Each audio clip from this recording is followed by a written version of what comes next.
mucho conocimiento sobre el territorio.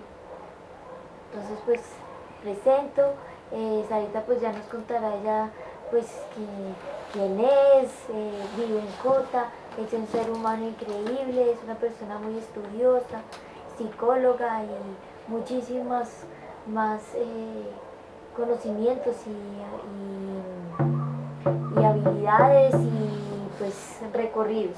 Ha trabajado mucho con comunidades indígenas acá en Colombia, con el pueblo Rom, que es el pueblo, se me fue el nombre. Nómada. Nómada, ajá, no, pueblo nómada. Y bueno, los dejo con Sarita. Bueno, muchísimas gracias. Bueno, quiero decirles que yo esperé con mucha emoción este encuentro, porque creo que quiero entregar lo más que pueda de todas estas cosas que tengo para entregar, y quiero que esto que se entregue continúe, porque esto es como una siembra. Uno tiene que regarla, uno tiene que tratar de difundirla, y es emocionante saber que hay muchos medios que en este momento existen diferentes a la presencialidad para llegar a muchos. Entonces vamos a, como quien bota una semilla, a mirar cómo prospera absolutamente todo. Quiero decirles primero que soy una estudiosa de la lengua muiscubún, llevo más o menos unos 18 años estudiando esta hermosa lengua, y todavía alcanzo a tener una comprensión, yo diría que mínima, porque esto es mucho más de lo que nosotros estamos acostumbrados a ver y a escuchar. Y es mucho más de lo que nosotros nos imaginamos, porque nosotros utilizamos a veces la lengua sin conocer exactamente todo el poder que tiene una lengua. Y cuando uno conoce esta lengua, que es una lengua primigenia, se da cuenta que es como si de pronto nos mandaron el mensaje del Creador directamente. El Creador empieza a hablarle a uno como al oído con esta lengua, y empieza a hablarle a uno al oído, y empieza, digamos, a uno a darse cuenta cómo su mensaje está en todo, absolutamente en todo. Entonces yo los invito a que acá, si quieren cerrar los ojos está perfecto, si quieren escucharlo nada más está perfecto, todo vale. Es la frecuencia, que a veces nada más la frecuencia empieza a hacer una diferencia muy grande, y empieza a entenderse ese mensaje. Para mí estar en Canavita verdaderamente no es casual, tiene que ser por algo porque hace 8 días pensé estar y no tocaba Canavita, y hoy tocó Canavita. Entonces ahora les voy a contar por qué para mí es tan importante. Voy a ponerle acá al computador, porque si no se me descarga. Bueno, entonces quiero decirles que Tocancipá, que esta lengua es como si uno estuviera jugando un poco a hacer unos crucigramas especiales, donde la palabra cambia si yo le pongo una Z, una S o una C. La palabra cambia si yo le meto una K o una Q. Y entonces yo puedo empezar a jugar con esas significantes de una manera que verdaderamente es como un juego que no tiene como final. ¿Qué pasa y cuál es la diferencia de cómo empiezo a leer? Entonces voy a leerles sus propios topónimos, porque hoy yo vengo para Tocancipá. Tocancipá tiene unas palabras, lo que nosotros llamamos palabras, que en esta lengua se leen como un ideofonograma completo, ¿sí? es como si yo cogiera la T, la O, la K, la A, la N y cada uno me contara diferentes cosas del mismo territorio. Y si yo la escribo con Q, me significa unas cosas. Si yo le pongo la K, me significa otras. Entonces vamos a tratar de reconocer el territorio con esas variaciones que tiene. Pero voy a pedirles que se imaginen que el creador sabía que una de las partes más importantes que existían para que su creación siguiera dando vida era la mujer, porque la mujer tenía su útero que podía procrear.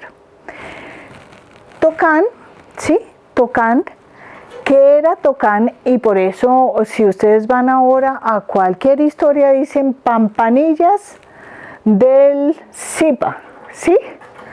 ¿Ustedes saben qué son pampanillas? Sí. Sí, la ropa interior, porque en esa época los egipcios usaban unos pocos de telas para taparse.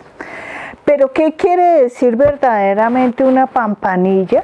Es una cantidad de tela que se pone tapando uno de los sitios más importantes de ese ser, que es de donde va a surgir lo que crea, ¿sí?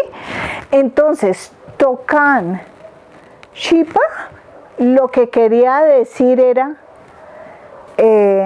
como en su interior está es su posibilidad de crear, ¿sí? Figurativamente estaba señalando un lugar que era muy importante para que el ser humano creara. Era ese Tocán. Y la ropa de las mujeres, ¿qué pasa? Esto lo escribió un hombre, porque acá llegaron hombres en nuestra conquista, no llegaron las mujeres. Entonces, como era importante para ellos marcar la diferencia, lo ponían del chipa, ¿sí? Pero nada nos dice que esa especialidad que protegía ese Tocán era el donde estaba el útero que podía procrear, ¿sí? Entonces, ¿qué pasa? Los españoles, como tapaban que la mujer no se destacara sino el hombre, terminaron llamándola Tocancipá, las pampanillas del Chipa. Pero eso no tiene que ver mucho con la real historia de lo que era Tocancipá. Por supuesto, este sitio es un sitio absolutamente importante, porque acá era un lugar protegido, donde se protegía, donde estaba ese principio de creación. Hasta ahí, díganme si se comprende un poco lo que yo les quiero contar. En esta presentación yo quería como destacar un poco que toda la lengua y todo lo que vamos a encontrar en las palabras originales del territorio se convierte en algo totalmente sagrado. Totalmente sagrado. Es como si cuando uno se metiera en esa palabra muisca, uno estuviera metiéndose a conocer que el ser humano nunca ha estado separado de la divinidad, que el ser humano es absolutamente uno con la divinidad y que igual es toda la creación, igual es el mundo vegetal, el mundo animal, o sea, estamos absolutamente unidos todos, es una unión completa. Se los voy a leer en Muiscubún, esto no me lo sé, pero entonces es como para que empiecen a ambientar sus oídos con esas hermosas palabras. Sería Yoshua Saga Hicha, Ichi Guska Suka, Muiscubún y Eskun Aloa. Lo que quiere decir, trabajemos en alianza con el sol, participando en el cambio de nuestra madre tierra. Ella nos permite reconocer la vida cotidiana como parte de la ley de origen y desde la lengua del hombre originario, que es la Moiscubún, resignificar lo sagrado para ser uno con la tierra como ley impuesta por el aliento del Gran Espíritu. Entonces, es ese llamado que nos hace la lengua a unirnos realmente, porque nosotros tenemos que volver a poner a rodar lo que es la ley de origen. Y les voy a contar qué es la ley de origen. Es simplemente la espiral evolutiva. Es la espiral evolutiva, ¿sí? Es ese proceso evolutivo que tomamos. Después sigo leyendo, pero igual todo esto les queda a ustedes. Nuestra cultura muisca, y acá, para decirle que Nicolás va a ver esto, sino que Nicolás me hizo una pregunta. Y entre esa pregunta que me hizo, me dijo, es que el camino del Gone, que es un sitio acá en Tocancipá, pasa por las piedras de Labra, y en las piedras de Labra se encontraron restos de unos restos de hombres de 12.600 años, ¿sí? Pero hacemos una pausita ahí, a ver qué. Claro. Que llegó alguien. Y para retomar eso, porque está importante y como que se alborotó el. Sí, no, y la verdad. Sí, llegó Eric. Y esperamos que entren y se acomoden y retomamos. Sí. Sí, qué pena. No, tranquilos. Además los perros no van a dejar, que ellos hacen su parte. Sarita, esa frase que dijiste ahorita, ¿será que la puedes repetir ahorita que esté? Fuera. Qué hermosura. ¿Cuál era? Claro que sí. La que leyó ahorita, lo que significaba. Sí. ¿Cómo estás? Bienvenidísimo. Siéntate, por favor. Hola, Erika, ¿cómo estás? ¿Qué más? ¿Bien? ¿Cómo llamas? ¿Tienes una flor de? Un tijiquí. Está un bonito el tijiquí. Yo quiero, déjame coger el tijiquí. Solo coger. Yo curiosidad por la forma que tiene, la simetría que tiene. No, es que, déjame cogerlo. Ya, ¿me lo regalas? ¿Me lo regalas? Bueno, ¿listo? ¿Ya no me están grabando? Bueno. No, después les cuento por qué en público. Bueno, entonces, vamos a... Tú le dices tijiqui y yo le digo tijiquí. Bueno, a ver, les cuento. Voy a empezar acá y voy a leerles esta frase de nuevo. No, espérense. Voy a leerles esta frase, ¿sí? Yo sua saga hicha ichi guska suka muiskubun y eskun ailoa. Esto quiere decir, trabajemos en alianza con el sol, participando en el camino de nuestra madre tierra.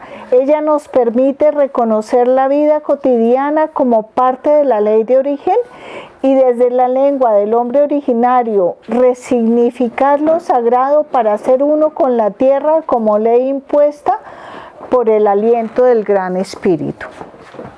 Bueno, esta es una frase en Moiscubún que yo la fui componiendo. Uno no, en la lengua Moiscubún no es como el español ni como dicen todas las gramáticas. Esta lengua es una lengua que se lee por idiofonogramas y de manera circular, o mejor se lee en espiral. Por eso uno puede coger esta lengua y combinar todo lo que está en ella contenido. Hoy yo estoy en este territorio de Tocancipá porque quiero sobre todo contarles que indudablemente acá se guarda el lugar más secreto. El Tocán era como se cubrían el lugar de donde se procreaban. Entonces, ¿qué le dejó el creador al hombre? La capacidad de crear. Entonces, cubrir el tocán, que era lo que cubría, por eso le dicen pampanillas, ¿sí? Lo que cubría esa parte del hombre que le permitía crear. Esto hace que este territorio, por donde se camine, sea un territorio muy, pero muy importante. En la cultura muisca hay algo que yo les quiero mostrar, porque acá hay datos históricos, geográficos, de lingüistas, o sea, esto que yo compendio, han participado muchísimos en eso. Y cuando uno se pone a estudiar como los tiempos, hubo un momento en que la Tierra era una Pangea, pero eso ya lleva millones y millones de años. Este lugar, entonces, ¿cuánto tiene el territorio como tal? Y eso lo dice la geografía, 145 millones de años, ¿sí? Se dice que es el sitio más antiguo de este territorio. Cubría Santander, Boyacá, Cundinamarca, Huila, Tolima y algo del Piedemonte llanero, ¿sí? Otra cosa que es importante saberlo, o sea, cuando a uno le dicen, mire, acá muy cerquita, en el camino del Gone, que pase por las piedras de Labra, se encontraron los restos más antiguos, restos de un homidimo, no me acuerdo cómo es que se dice bien, de un hombre, ¿sí? Que tenía 12.600 años. ¿Sí? Sin embargo, hay otro de mayor, lo datan de 16.000 en el Tolima, o sea, son como las dos más antiguos que se encuentran. Sin embargo, uno dice, pero caramba, esta lengua muiscobún nos relata desde el principio de la creación. Algún día les daré esos datos. Los muiscas hablaban de 9 edades cósmicas. Y están los nombres de las edades como las oía el español y el gramático que las tomó, ¿sí? Yo les he hecho unos cambios porque cuando me leo los significados veo que ahí debió haber existido una, como les digo, esto acá uno juega con la C, con la Z, porque cada uno significa distinto, con la S, con la C y con la X. ¿Sí? Igual uno juega con la Q, con la K, y siempre va a haber un significado del otro. Entonces, con esto quiero decirles que, pues, hoy en día nuestros estudios nos hablan de ese tiempo, pero ¿quién nos dice que ese es el verdadero tiempo? ¿Y qué pasa si fue más tiempo? ¿Y qué pasa si hay algún momento en donde nosotros hablábamos directamente con los dioses? ¿Sí? Porque eso nos contaban nuestras indígenas. Si algo quedó relatadito allí, el que tenía curiosidad lo quería poner en un papel. Y cuando uno lee las crónicas de la conquista, uno dice, bueno, hay unas cosas espantosas, ¿sí? Pero uno dice, caramba, también hay algo que nos está diciendo que los mitos y la historia pudieron haber estado juntas y en el mismo momento. Entonces, ¿qué es lo que es curioso acá? Es que algunas investigaciones dicen, mire, había un continente de Mu. Esto no está tan aprobado por otros académicos, ¿sí? Miren dónde quedaba ese continente. ¿Y cómo se llama esta cultura? Muisca. ¿Y quién nos dice que el Muisca no era el hombre de Mu? Y es tanto que esta porción de tierra ya no existe, se hundió totalmente. Y siguen descubrimientos y siguen diciendo, sí, se han encontrado restos de civilizaciones que estaban allá y que tenían unos avances impresionantes. Entonces, ¿qué es lo que nosotros podemos decir? El muisca sí dejó una lengua que es la muiscubún. Ustedes sí se dan cuenta que a nosotros cuando éramos chiquitos íbamos al colegio nos hablaban de los chipchas, no nos hablaban de los muiscas, de los chipchas. pero la lengua se llama Muiscubún y es clarísimo y en todos los diccionarios de la época los